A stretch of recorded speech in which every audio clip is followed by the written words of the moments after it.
Hey guys, hope you're doing really well today or tonight. I want to make a quick video on, why investing is always best long term.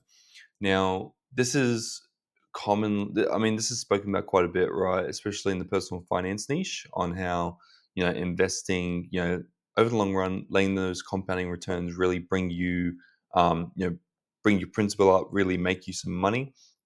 A lot of people talk about that. Um, a lot of people also talk about short-term investing and making quick trades and quick flips and potentially really leveraging off some short-term opportunities. But I think ultimately, what I've for at least me decided is that investing will always be the best long term. Even if you will, people might make more money doing some quick flips consistently over time. But I think once it's all said and done, I think you'll find that investing long term is quite interesting. So let's get into it. Now, the reasons why you should invest long term, right, is compound interest, right? That is number one, the most important thing here. It massively influences your wealth, doing 99% of the heavy lifting in many cases. Now, the reason for this is because essentially you have a certain amount of money that you're able to earn in your life, right?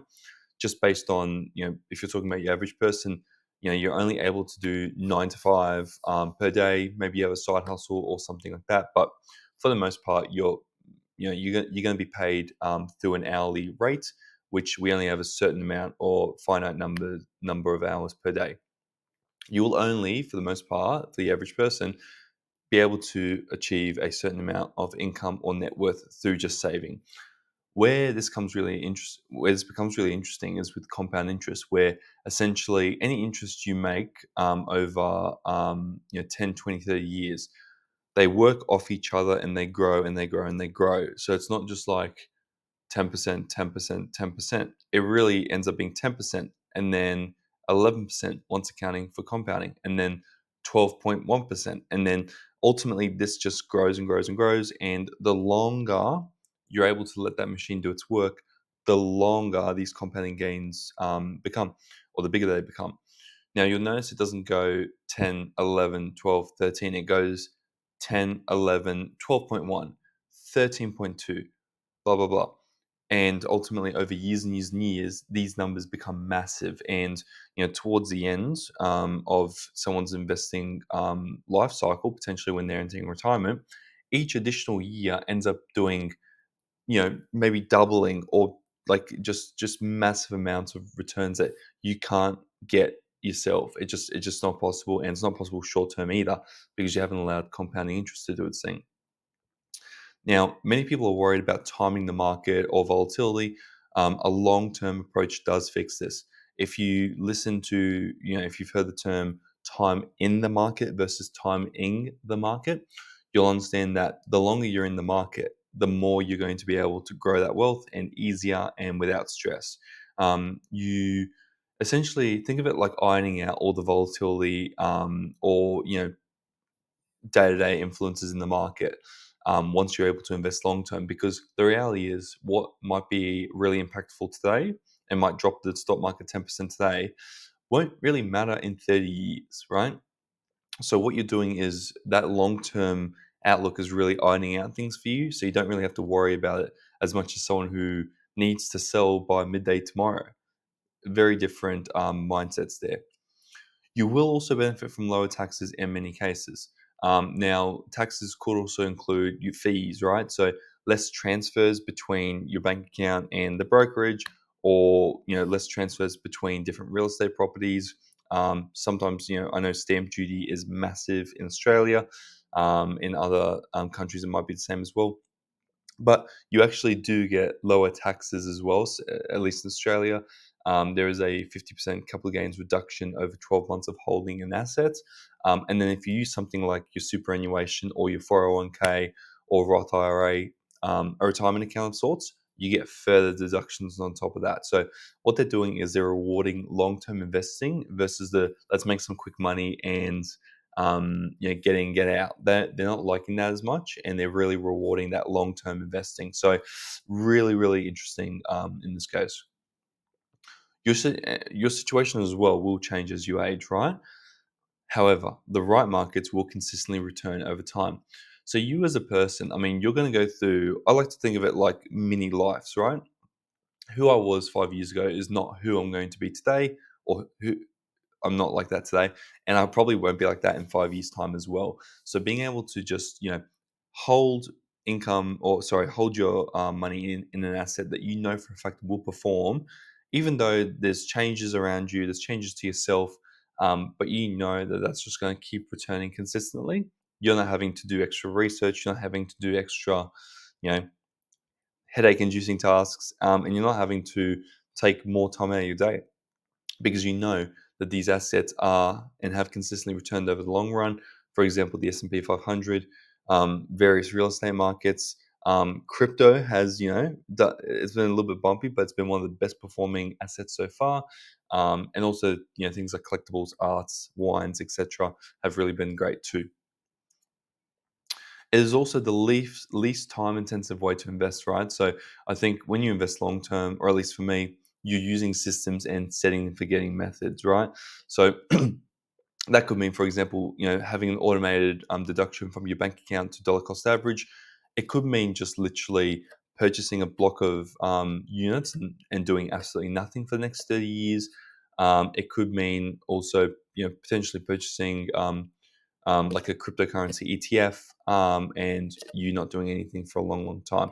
Because what you're doing is you're letting the market and you're letting those historical compounding returns do, like, get to work, and it means that you can kind of invest your time to earn more income, which then you can reinvest and grow further, and again recompound those returns, or just spend it how you please. Invest your time in how you want. We do have to live, obviously, so yeah, no, for sure. Okay, so when it comes to investing, what other strategies are there? Now, like I mentioned or alluded to earlier, short-term buys and flips can make quick money. However, they are more risky and costly to operate. Now, this obviously depends on what exactly we're talking about, but in the case of real estate, stamp duty, not having a capital gains exemption, does eat into your profit quite a bit. If it comes to, if you're talking about Pokemon cards, for example, maybe less so there, but generally speaking, you can kind of you can see that there will be more costs with short term flips, and obviously it's more risky in the sense of you're essentially hoping that the market doesn't switch in that time, or it doesn't change. Hopefully, it goes up, but it may also go down. Whereas with a long-term mindset, you're not really too worried about that, because ultimately, even if you buy at a price high or a price low today, um, that price high for 2025 will be a absolute bargain and unheard of to purchase for that price in 2050. So yeah, for sure. Momentum investing or swing trading, so essentially buying when there is a big market movement, can be good if you combine it with long term, right? However, again, it might be too risky for many people if done without the proper education, or if you're just doing it alone. Now, again, this might be potentially finding some opportunity within a certain sector or a certain time frame because of something. Sounds really vague, I know, but there are times when you might have a really good portfolio and you're looking for something a little bit more fun or risky, or you just see an obvious opportunity to jump in. Okay, cool. But again, this is less so for the passive investor and more for the active investor. Now, another point here, diversifying across many different markets could cause more headache and lower returns potentially, in comparison to really doubling down to what you're confident you'll make money in. Now, again, I did make a video about diversification before. It can also be a really good thing to diversify into some assets that you're very confident in. Some people are just, they're like, I'm just going to make money in real estate, and that's that, because they know it really well and they're very confident, which is fine. But also, if you do invest in too many markets, it could just cause more headache, more tax implications, and potentially you may slip up in a few different areas and get lower returns because you're dabbling in a few little areas and hoping that you might get a good return out of it, and less so being more strategic and more intentional about where you put your money. Now, last point here, depending on your strategy, it can be okay to sell and rebuy similar assets, right? So when you essentially, you're moving from residential property into commercial for cash flow reasons, But again, there are costs associated with this. So don't think that once you buy something you're locked in for good. I know a lot of people do say that and and and I mean I just mentioned this. This is what this whole video is about. But if you do hold real estate for 30 years, don't be afraid to sell and then reinvest into another form of real estate or into another asset, right? It's about your time in the market. And if you're out for, a day or something, okay, no worries at all. But it's about, really just if you can ideally not sell, really just retain the asset and retain those capital earnings or capital gains, maybe potentially take out equity against them, maybe use them another way instead of having to sell them and pay all the gains and the tax. Maybe take out a loan against them. Maybe these are some other things that you could do in terms of this, investing strategy. Now, some tips and investing strategies. I think if you can start as early as possible and remain consistent, that's going to be really, really important.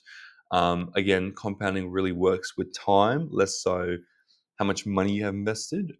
So if you're not sure where to start, I suggest like as soon as possible, start dabbling into different assets. I've made a previous video on this. Or if you're not comfortable with that, definitely speak to a financial advisor who can help guide you on what you can or what you should and you shouldn't do. Or just do some research yourself, like I've done, like many other people do, and start dabbling into different things that you feel might be interesting. Another point here, it may be good to diversify initially. However, definitely pivot into where you feel that investment is working better. So I've tried lots of different asset classes, lots of different side hustles, lots of different income streams or ways to generate income. And look, I've kind of narrowed it down quite a bit. I might have started with 20 different ways, and now I'm kind of at 3 or 4, just because I've been able to really tailor and tweak to what I feel works really well, or what I'm confident and I feel happy doing and I enjoy. So yeah, keep costs low. This is a really this is something that not many people talk about, but I personally talk about quite a bit. But your investing costs, right, and your operational costs, ideally keep them as low as possible. Things do start to get more complicated the more you earn, and you might have to say employ or create trusts to hold different assets, or potentially you create business entities to get access to new markets. So things like this can make it a little bit more tricky. But if you're just your average investor, pardon me, just trying to make some money, I think it's very possible and very easy to keep costs super simple and super low, and just continue to compound your contributions over time. Right? The lower the fees, the more money is left over for you. And again, like the growth in the stock market, right? The lower the fee, the less of a compounding fee effect there is, and which means if you flip it around, there's more money for you at the end of the day. Another tip here: stay objective and stay focused on the end game, right? If you have a 10-year plan or a 5-year plan, or if you're not sure, obviously speak to a professional and they can help kind of guide you through what might work for you. Having those plans are going to be really, really important because you don't want an easy way to kind of go off track. You want a clear goal, a clear direction that you're heading, and you want to be able to see yourself reaching that goal because you have the systems in place or you have the professionals around you supporting you and making sure that you can achieve those goals, right? Another one here, which is kind of similar to fees, but understanding those tax implications and seeing over time how you can kind of optimize things will be really important. Tax is obviously massive for some of us. In some countries, going up to 50%. In Australia, it does hit around 50% at the top marginal tax rate. And obviously, like the fees, right, it does have a negative compounding effect over time. So, ideally, if you're able to invest in maybe tax favorable vehicles, maybe you can cease tax residency where where it's very high and go move to somewhere like Dubai, or maybe somewhere where you're taxed more favorably. That could be really interesting option as well. So those are more complicated strategies. For the most part, people are just going to invest in the stock market or real estate and call it a day. But for just some additional tips and really trying to tweak and optimize, I think tax and fees and some other things are really important to consider. So yeah, hope you guys have really enjoyed the video. Make sure to leave a like and subscribe down below. If you have any questions, just feel free to leave a comment. But otherwise, I'll see you guys on the next one. Peace.